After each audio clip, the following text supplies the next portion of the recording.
Hello. Welcome everybody to today's third learning lunch in our series offered to our ResBook users. So thanks everyone for joining us today. Apologies again for yesterday's technical glitches. I know that we got a lot of emails last night from people that aren't going to be able to make today.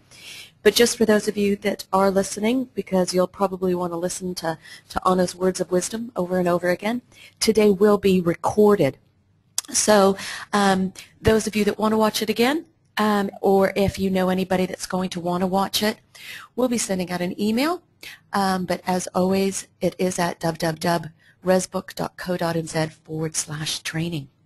So let's get started. We are thrilled and really privileged to have with us today Anna Pollock. She is an international tourism strategist, has worked with lots of destination management organizations and governments to create strategies, and she's very cutting edge on what's happening in the world of tourism. She's been my idol for a couple of years, so I'm very humbled and so thrilled to have Anna with us here today. So anybody, if this is your first webinar, the way that it's going to work is Anna's going to chat with us today with her presentation. During the presentation, if you have a question that you'd like Anna to answer, you'll notice that on the right-hand panel, there is about 3/4 of the way down the listing that says questions. So go ahead and hit the plus button, open up that screen, and you'll be able to type in a question there. And then if we have time at the end of Anna's words of wisdom, we'll do our best to answer those. So without further ado, Anna, thank you so much for joining us at midnight in England. We thank you for joining us at this late hour and for being part of our learning lunch. Well, thank you, Gina, and it's great to have this opportunity to share some ideas with colleagues down under, and welcome from a cold and autumnal, dark England. Thank you, Gina, John from Tomahawk, and Jeremy from Tourism Edge, too, for this chance to do my first ever webinar. So for those in the audience for whom this is a new experience, we should hold hands together. It's rather odd to be talking to a screen and sort of shadow of myself on the wall. I really like to be talking to people whose eyes I can see and smiles I can see and so on. So it may take me just a few minutes to really get into it. As you can see, I've slightly changed the title. I'm calling it Engaging the Conscious Traveler, and I'll explain why I'm using that word later. Through digital storytelling, and because it's about storytelling, I thought we should divide the presentation up into different acts, and I've just hit my first technical, there we go, glitch. So we've got 5 acts to our story, and the first one, we're going to look at the new consumer. Now, what I mean by that is the post-recessionary consumer. There's quite a lot of evidence to suggest that the recession has had a big impact on people's travel patterns and their values and so on.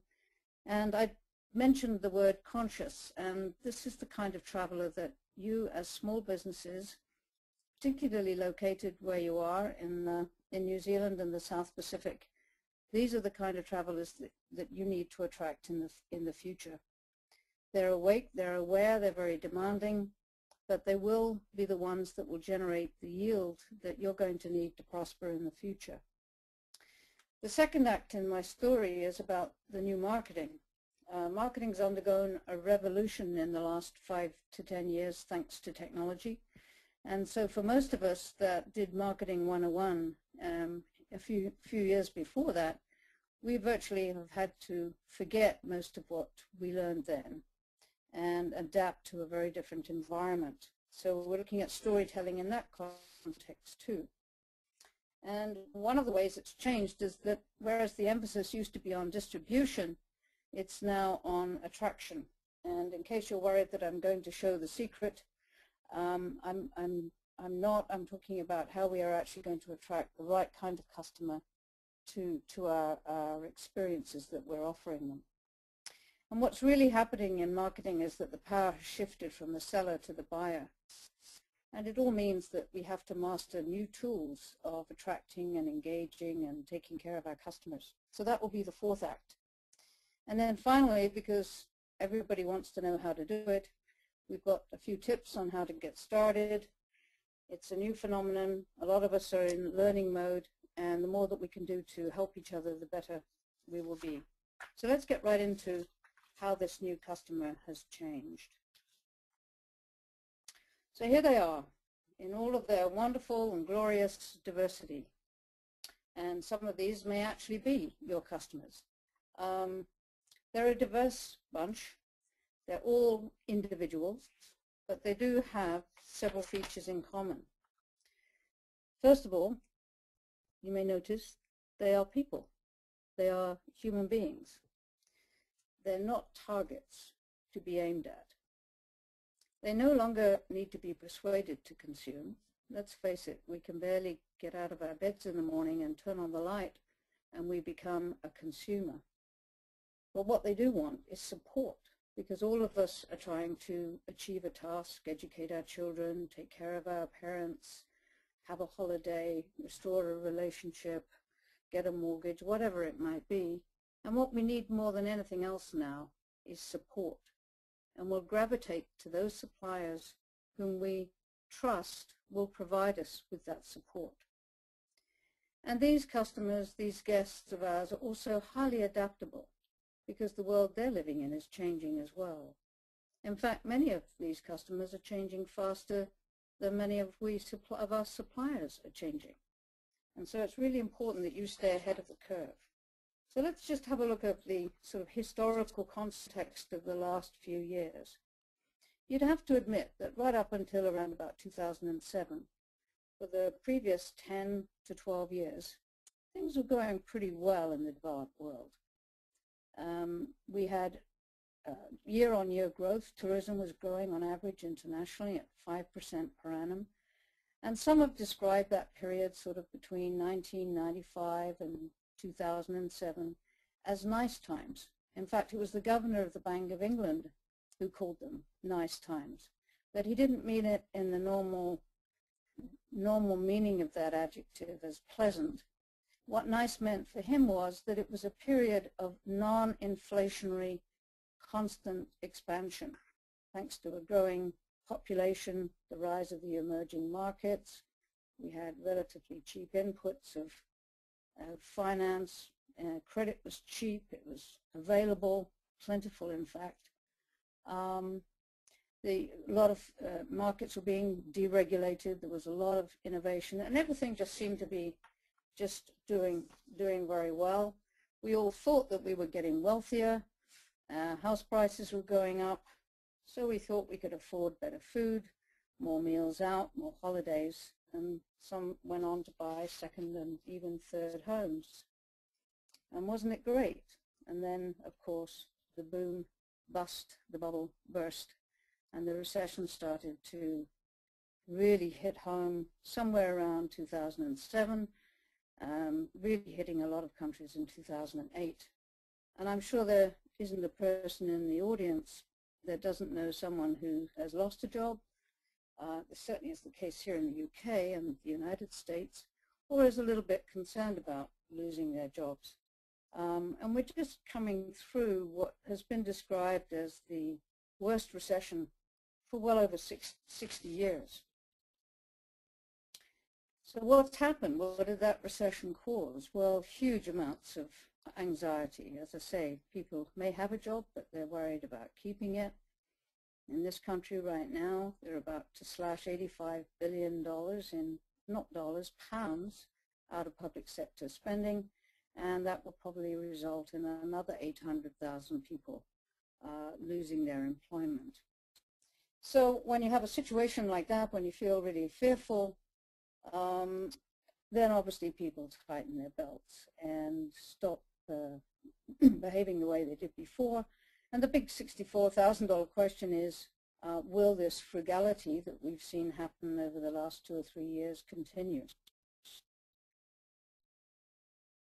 And what's really the big change, the really thing that, and it sounds a bit strange to say this, is that risk has reappeared on people's agenda.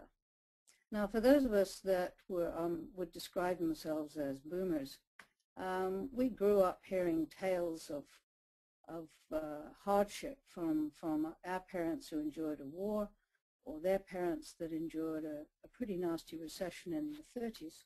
So we grew up with this notion of risk. But there's a whole generation of people that entered the workforce 10, 15, maybe even 20 years ago that only really have experienced economies that just keep on growing year after year. So risk for them is almost new. And the Henley Research Center, the very eminent think tank here in the UK, has suggested that over the last, since the 50s, we've had three very distinct eras with different characteristics. Between the 1950s and the 1990s, there was economic expansion, but most of the people working at the time had memories of harder times before. They call it the era of readiness, in other words, ready for things to change. And there were a number of small recessions in that time. But if things got bad, there was lots of space. If you lived in England and things got bad, you went off on a boat to places like Australia and New Zealand, which offered lots of opportunity. If you lived on the east coast of America, you pack your car up and head west to California. So a lot of uncertainty, yes, but plenty of space to expand.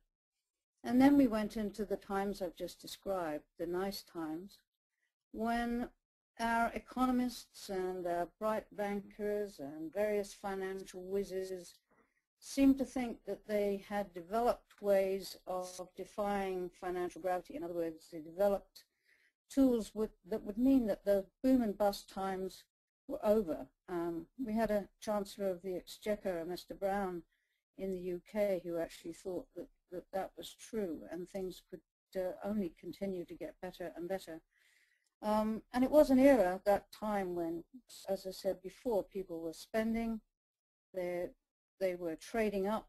If they had one house, they eventually got two. So it was an era of bigger, better, faster, larger, mindless consumption that came to this abrupt end. So that we now find ourselves, I hope everyone can still hear me.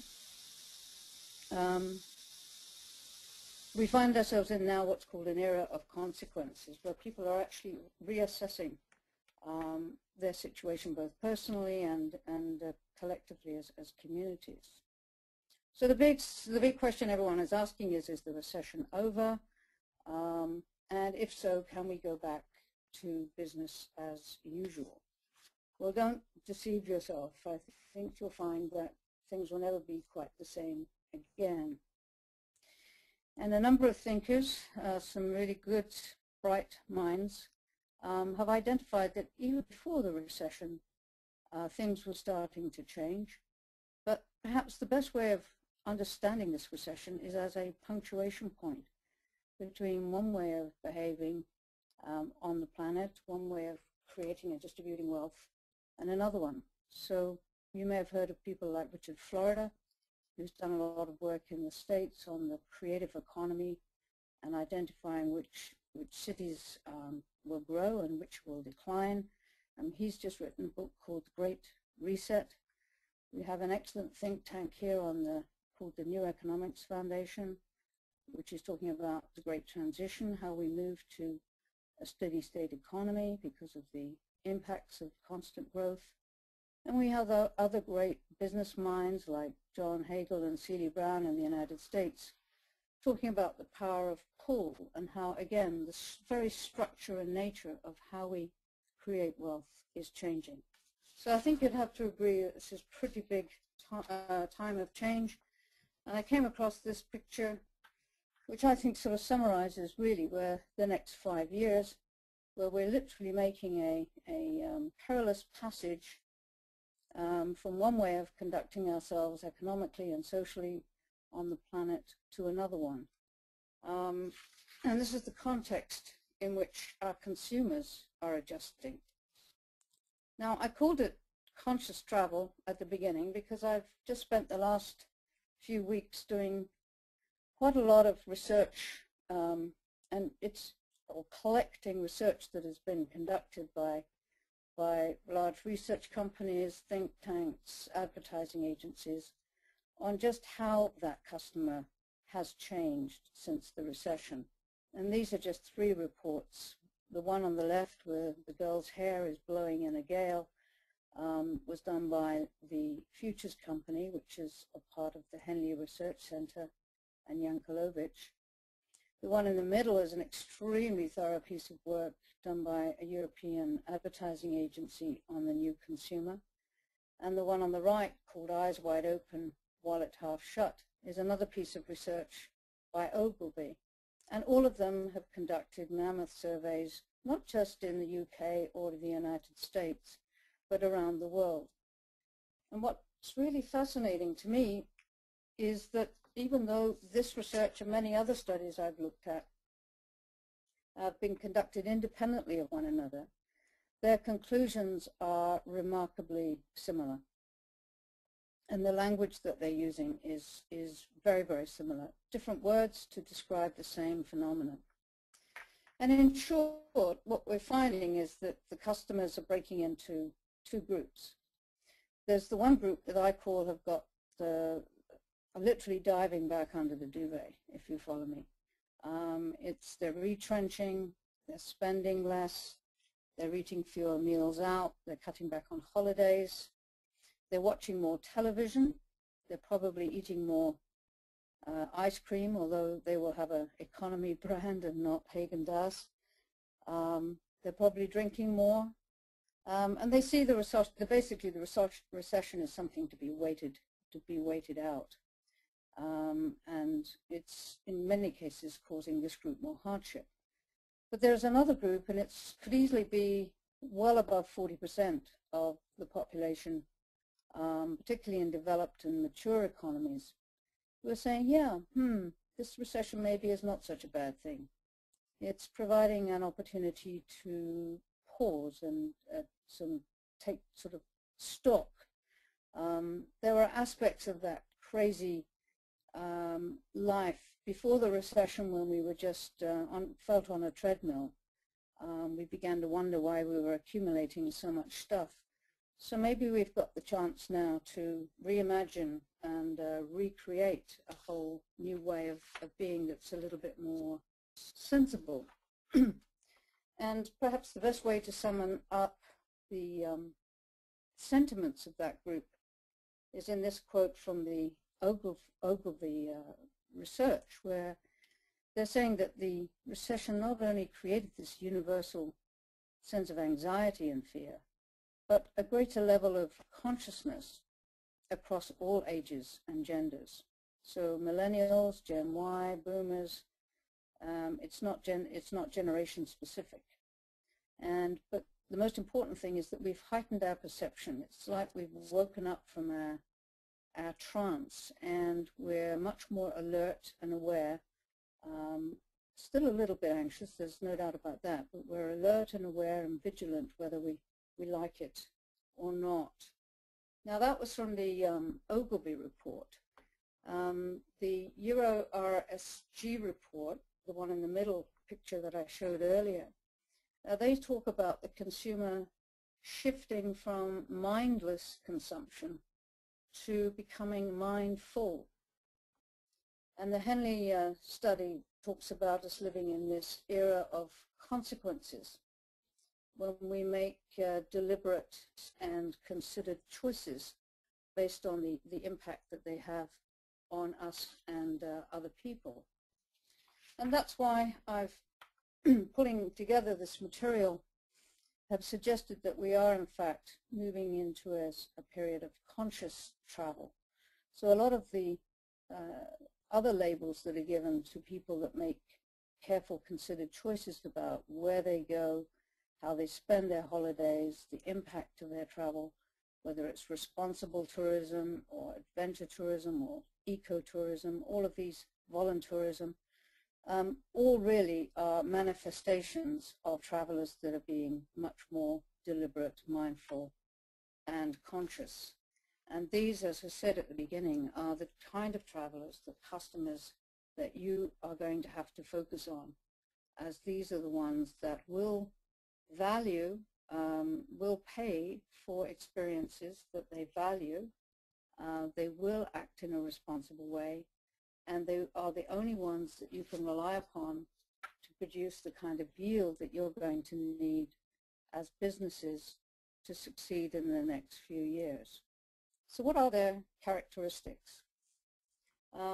Obviously, I could do a whole webinar just on the characteristics of the conscious traveler, but I've got it down to one slide because I just want to make the relationship to this notion of storytelling, and particularly digital storytelling.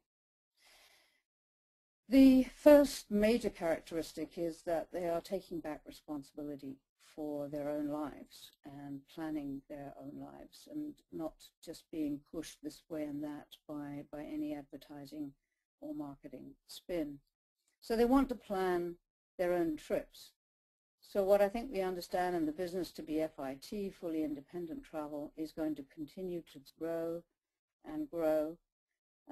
Research I saw just yesterday from Germany suggests that as many as 65% of their outbound travelers now want to plan, research, plan, and book their own trips, even though sometimes they find it difficult and frustrating to do that. But they're a lot less trusting. They're a lot more vigilant, a lot more cautious, and skeptical.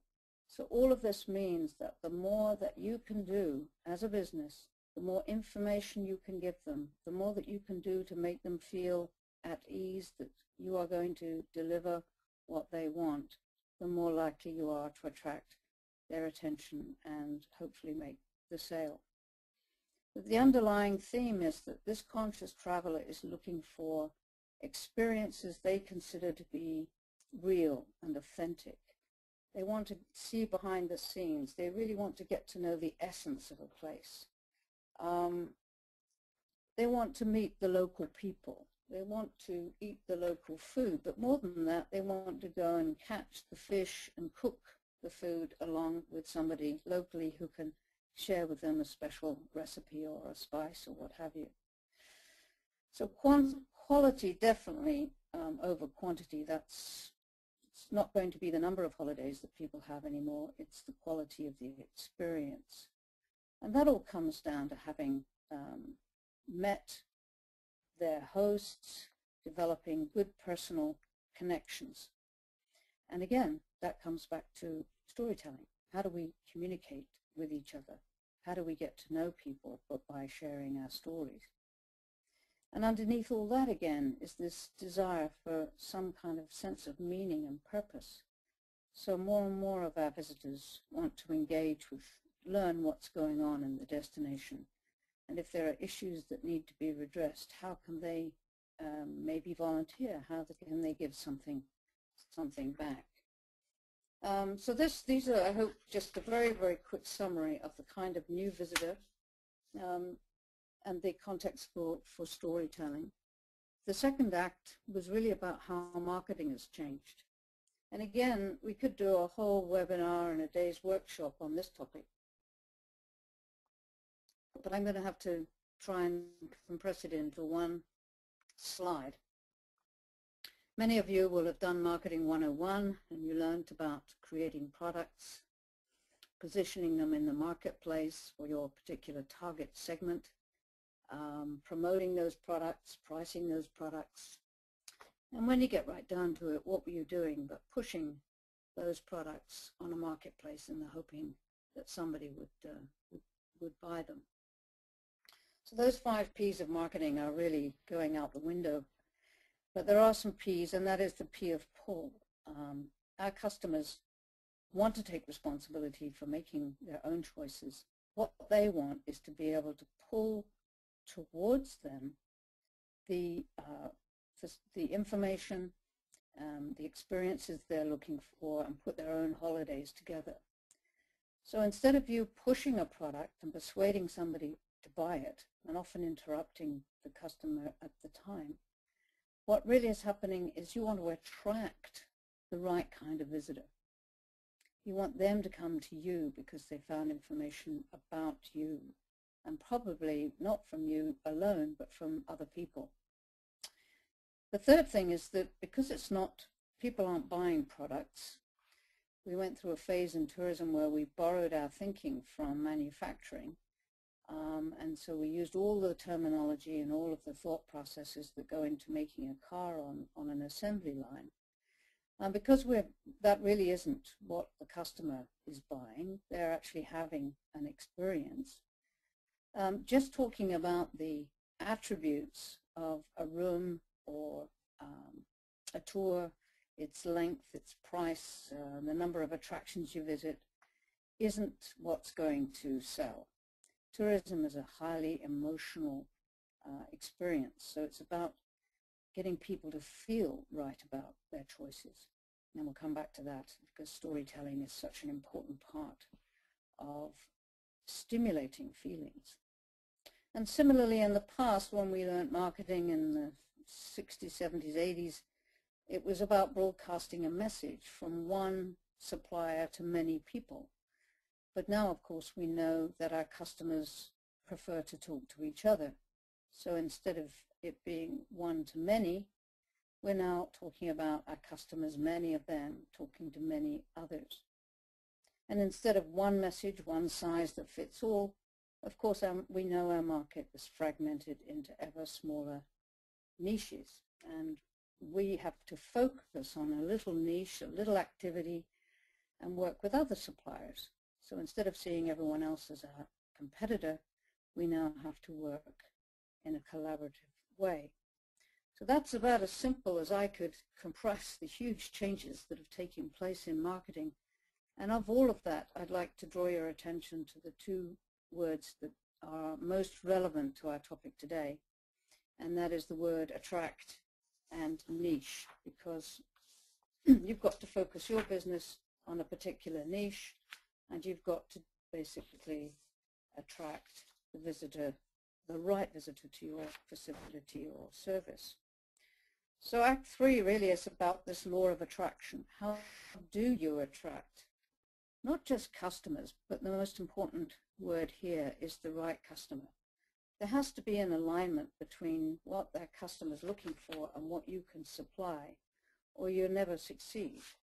And how do we do that? Well, in the old days, as I said, we literally would develop our product and our positioning statement and our brochures and our videos, and we would literally almost use a megaphone to tell everybody how wonderful we were. And that didn't go down very well. People got tired of that. There were too many messages. They turned us off. So I began to think, well, what's another metaphor for attracting that we could use? And obviously a magnet comes to mind, but I don't find that particularly appealing either. Iron filings don't have much choice of which direction they go when a magnet walks by. It's sort of a coercive type of notion of attraction. And I'm a gardener. Those who know me love that I like to spend a lot of time outdoors. And my parents told me I'd always learn the answer to most things by looking at the birds and the bees. So I think we can learn best from nature. How does a flower attract? It doesn't shout to the bees, come over here. I'm the biggest, best, brightest flower in the garden. And oh, by the way, I have a special on this week. It's a time-delimited offer, which if you sign up today, you will get a special discount for. The flower just simply is. It's a flower. It's a beautiful flower. It's the best lily, the best hibiscus, the best mallow, the best rose that it can be, and it attracts the bees. And then those bees come in and enjoy the flowers, nectar, pick up the pollen, go back to the hive, and literally waggle their fannies in a dance in order to tell the other bees where to go. It's called viral waggling or viral marketing. And what's the relationship to tourism? Well, in the same way. basically, the whole art of marketing now is the art of propagation and pollination. And again, where do stories fit into that? Now, similarly, my parents told me to mind my P's and Q's. I'm going to suggest that you mind your P's and E's. There's a distinguished professor of tourism at the University of Quebec in Canada who's written some good articles on what the current tourist wants, but he summed it up this way when he said, today's tourist wants an experience that fulfills the 3 E's of entertainment, excitement, and education. And sitting in a little village in England, there's a tourism consultant who suggested that to meet those tourists' desires, today the supplier must hire passionate people with personality and a sense of purpose. Because it's my thesis, and I've been arguing this for as long as I've been in tourism, that all travel starts and finishes in our heads. And what do I mean by that? Well, all travel starts with a fantasy and ends with a memory. So we have a vision and a thought in our mind, a fantasy, an expectation, a desire to go and explore a place. We then have the experience, which hopefully matches our fantasy, and then we take home a memory. Both fantasies and memories are invisible. They're just thoughts, and all thought is emotion. So all travel is about emotion. Now, here's a little more complex experience cycle where we're showing the fantasy leads to an experience that hopefully is positive and produces positive feelings. And all feelings will result in some kind of action. The visitor either tells someone else about it enthusiastically, or worse still, they say never go there again, or they come back. Either way, there's an action that you want to trigger. So tourism is not about products. It's all about emotion, feelings, things which are invisible and intangible. And guess what? Stories are the way that we stimulate and share those emotions with each other. How many times have you heard the words, do you remember when? And then the person goes on to share an experience that they had while they were on holiday or whatever they were doing. But we tell a story. Stories are the pollinators in this more organic form of tourism. So you have to ask yourself, what actions do we want to trigger?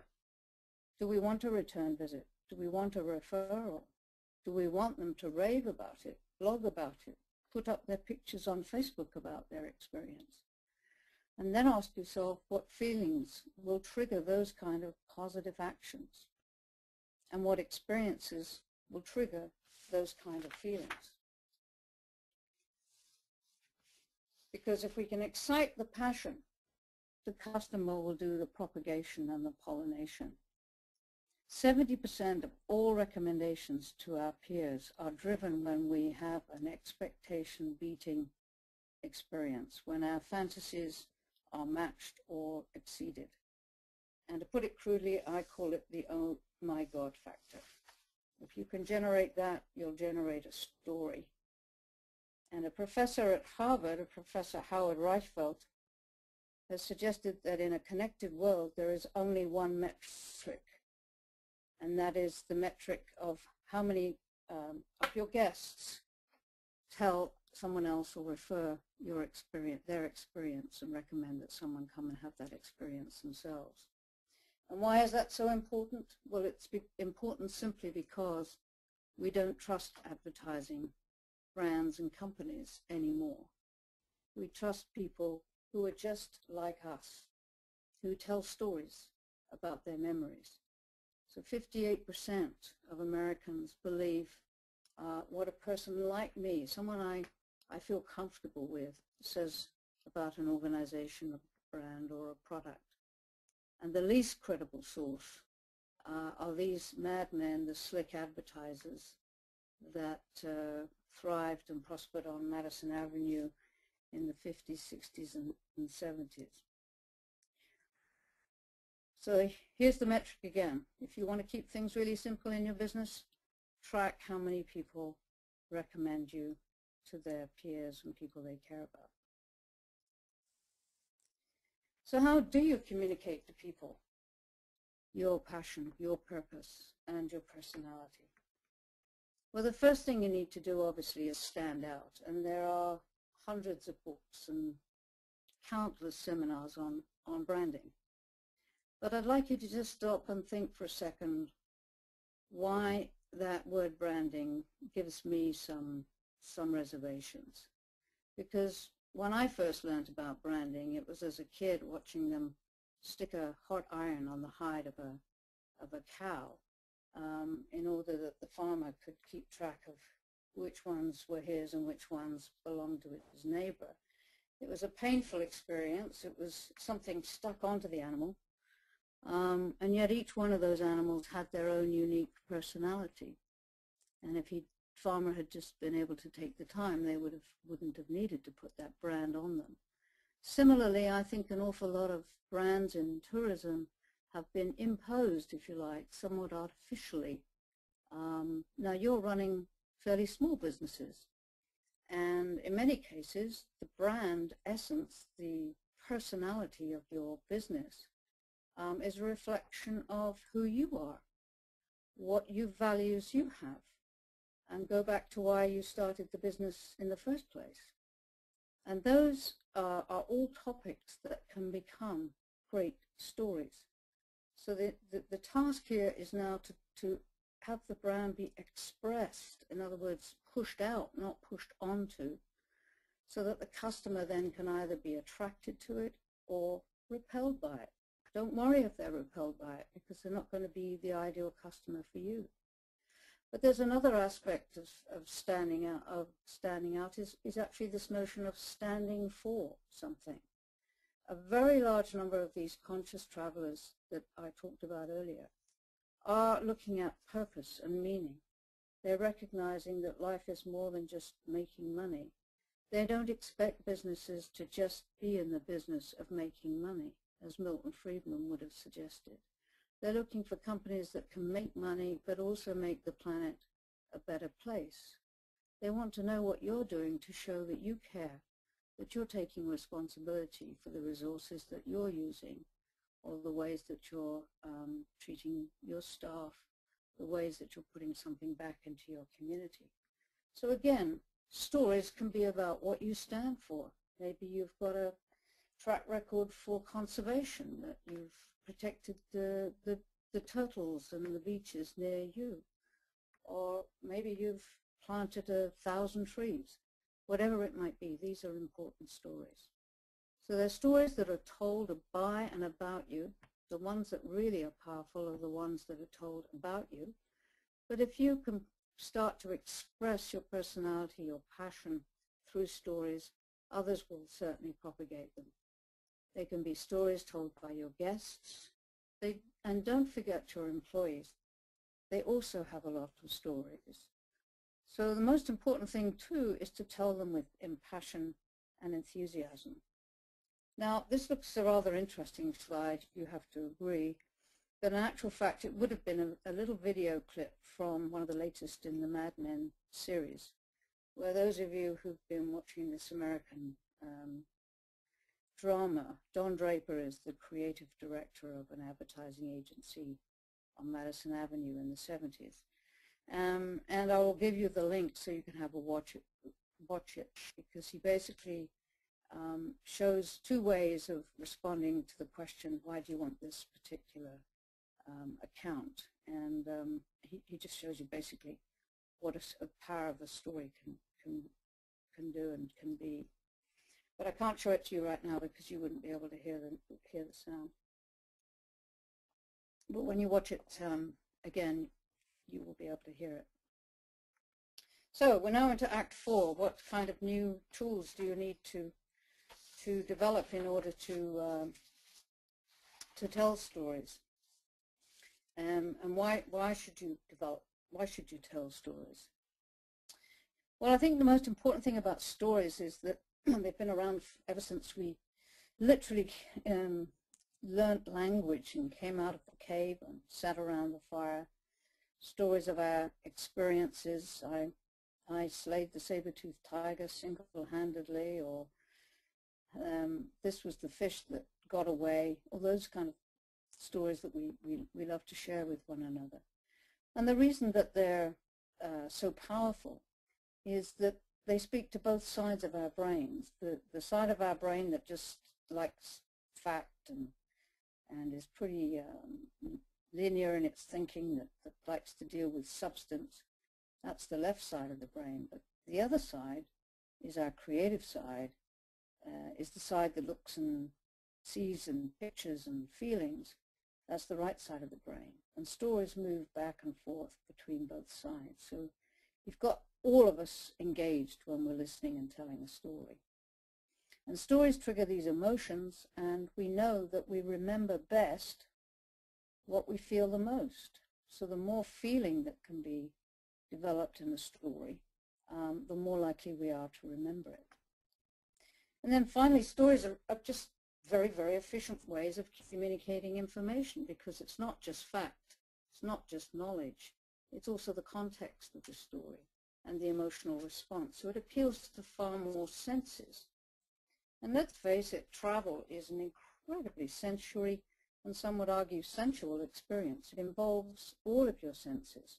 Your touch, your obviously visual, for what you can touch, taste, smell, hear, and stories help to get across or touch many of those senses. They help us to make sense of the world that we're in. They cross language and cultural barriers.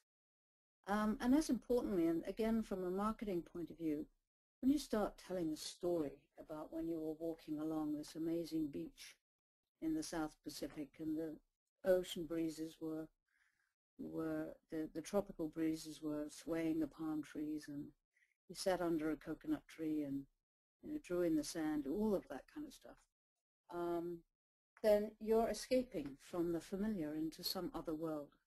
And those fantasies are stimulated. Our imagination is stimulated. And the journey almost towards your destination has begun at that point. And when the customer starts telling stories about their experience, they're actually giving you an incredible insight into those two invisible parts of their experience, the fantasy and the memory. Because until they start talking about them in a story format, you really don't know exactly how they were experiencing it. So a customer story is the best form of research there is. Just takes a little longer to get than a questionnaire, but it's an awful lot more effective. So we now know what the profile of a conscious traveler is and what they're looking for. And here's a list of reasons why stories are so appropriate for this particular market segment. They really do a wonderful means of creating this sense of authenticity, especially if the story is told by someone about their own personal experience. And in the act of talking and listening and talking, they do build a trust relationship, a sense of connection which these conscious travelers are looking for. And as I mentioned earlier, if the story has the experience produces this desire to share, then stories are, if you like, very portable. They go viral. I bet every single one of you this week has had an email from somebody with some kind of a story that you've been asked to pass on. So they help to pollinate and propagate the message that you want shared out there in the environment. So they're the best ways of starting a conversation. As I mentioned before, do you remember when? Or do you know what happened to? And they're a way of uniting people. So I hope I've convinced you now that stories can inspire, enchant, and motivate. And there's a skill to telling stories that we all need to learn. So I'm sure you're asking, okay, that's fine, but what kind of stories do I tell? Well, I think I've referred to that a little bit already, but you tell stories about why you got into this business in the first place. Maybe this hotel has been owned by countless generations before you, and there was an immigrant who got off the ship in 1925 with nothing in his pocket and just saw this beautiful view and decided he wanted to open a lodge, and it's been passed down through generations, etc., etc. Or it's stories about the destination, the place, the setting that you operate from. I mean, there's no end of stories. And to give you an example of just how exciting this storytelling phenomenon is, there's a new company I came across as part of doing this research called Story Travelers. And these are people with skills in, I wouldn't say they were the troubadours of the past, but they could be compared to them. They are writers, they are photographers, they are videographers, they love travel, they are passionate about sustainable, responsible travel, and the developers of this particular business introduce individuals with the skills, the storytelling skills, to eco-resorts, and they basically do a swap. The writers and the photographers stay at the resort in exchange for a month, in exchange for creating a whole host of stories. So there's a link here to a presentation by Story Travelers who tell stories about come and stay at the resort and give that fresh perspective, and they're skilled at asking questions and teasing out, if you like, the personality of the place. And if you go and look at their site, there's 3 examples where they have showing you how a hotel, for example, is using these inspiring, fresh, different stories about aspects of the hotel to convey its personality. Now, stories can come in different forms. The most obvious one are stories that are told verbally. They can be written down, obviously, in the form of text. They can take the form of still imagery and videos. The most important thing now in today's world, however, is that they all need to be digitized, in other words, in a format that can be shared electronically. So a review, for example, on TripAdvisor could be considered a form of story. One or several images that are posted up on a site like Flickr are also forms of stories. And all it takes is to string a few very carefully chosen pictures with some narrative or some music, and you've got the beginnings of a digital video. But because they're all digitized, then it's possible to basically repurpose, share, and redistribute and syndicate these stories through a number of different channels. But it does require some skills to tell exciting stories. So there are some things that we need to learn and practice in the same way that all of us need to learn to practice how to do webinars when you can't see the audience, which is a bit unnerving at times. Again, I'd like you to feel free to come back and visit the presentation and follow up some of the links, because I couldn't get into the whole topic in depth in 1 hour. But this link here is to a town in Vancouver, just outside between Vancouver and Whistler, Squamish, that have used a very skillful video production company to produce a whole series of vignettes about Squamish seen through the eyes of residents of the place. So they followed a useful rule, which is to do a large number of small, short videos that can be treated separately or linked together if the opportunity required or was sensible for that to happen. Another example I found also is a microsite by Vermont that I really liked. And again, the link is on the bottom of the slide. Again, recognizing that, you know, Vermont is about its people and its character, and how better to portray the character of a place but through its people. So it has Curtis Tuff, who's a real character who literally runs a pig barbecue, or pork roast type barbecue. A guy that's an apple grower, and this couple who run a maze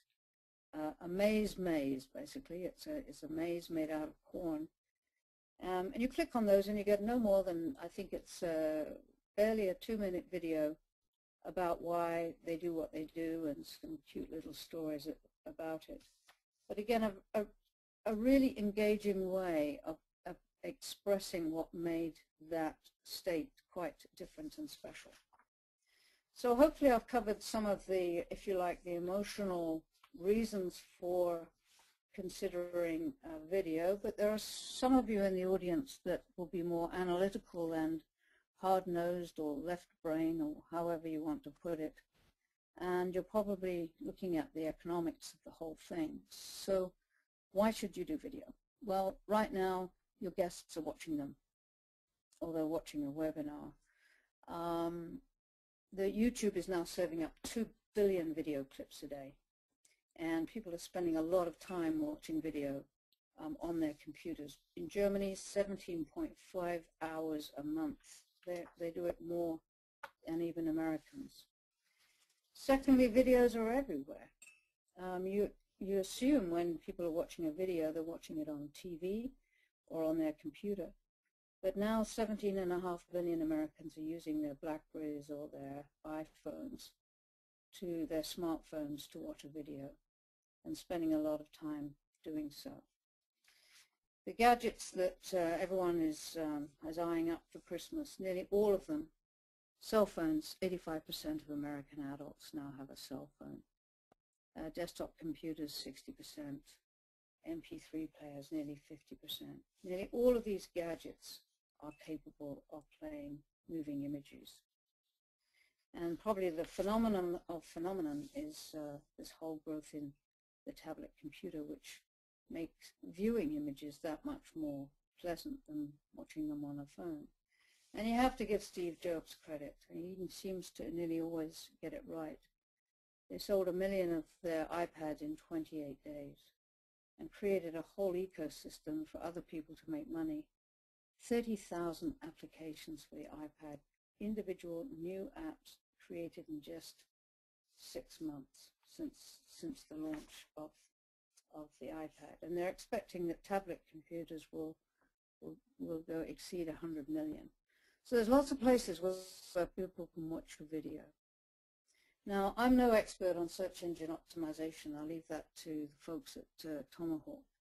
But what I have learned is that if you put a video on your site, it dramatically increases the chance of you being found by a factor of 53, according to Forrester Research, who say that 1 minute of video is worth 1.8 million words. That alone is a good reason to have a quality video on your website. In tourism, tour operators have found that their sales have increased 300% when a video is placed next to the Book This Tour button. You've got to remember, when you're buying a tour or any kind of tourism experience, you're taking a whopping risk, because you're spending not only your disposable money, but your disposable time. So if a video makes it look really appealing, that's going to give you that much more comfort to click through to the book button. And if customers feel that that tour suits them or that hotel is just right for them, then you'll end up with a lot fewer complaints because you've attracted the right customer. So why resist it? The technology isn't expensive anymore. I mean, this whole notion that you need a $15,000 camera to take a good video is no longer true. This is a flip camera. I bought one of these when I came down south in February. It cost about $170. It's a high-definition camera. And what's beautiful about it is you literally point and click. It's very simple. You don't need an engineering degree to figure out how to make it work, and you're getting very high quality video. There's plenty of help nearby. Folks like Tomahawk and the Tourism Edge are there to help if you don't want to do anything yourself, and there's a growing number of service providers. When you take video, you should be taking still imagery at the same time. All of that content can be used over and over again, mixed and mashed up in different places. So you're getting really good value for money from it. So finally, my suggestion, get started now and learn by doing. You can start really simply. You can put a few slides together, as I said, with some music and some narrative and a little bit of text. I mean, those of you who have a Mac, it's all point and click with programs like iMovie and iPhoto. There's plenty of programs on the PC that enable you to do that. I'm sure you've done it with your Christmas photos already of your family. But the thing to remember is to be really clear about what is the story you're trying to tell and what is the purpose. It could be it's you standing up in front of a green background so that you look like an individual suspended in space, just talking, saying, welcome to my site, welcome to my hotel. I would be delighted to have you come and visit us as our guest. We built it in 19 whatever because we just loved this place and wanted to share. Whatever it might be that has you looking directly at the camera and giving people a sense of who you are. It could be a short video about the surrounding area. It could be a video that's designed specifically to sell. But just be really clear about why you're doing each video. And remember those P's and E's.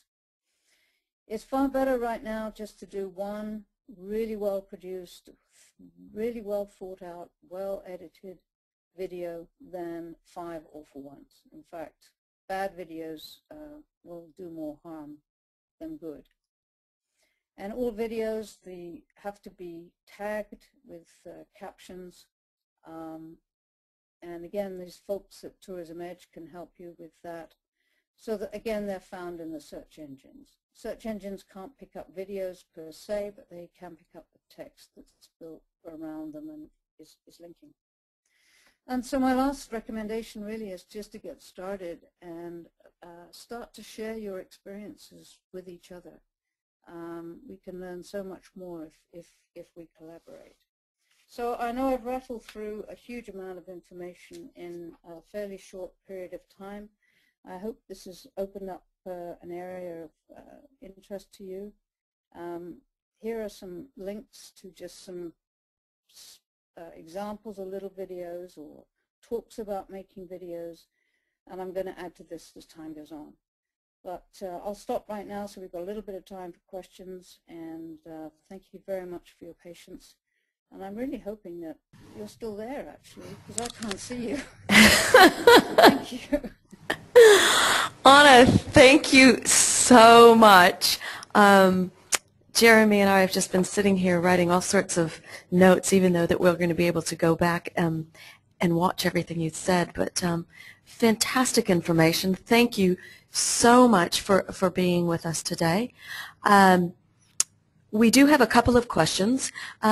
We have Joy from Admiral's Landing, who has asked a question. Now, she asked this early on in the PACE, so she might feel like you've already answered it, but I'll let you answer it.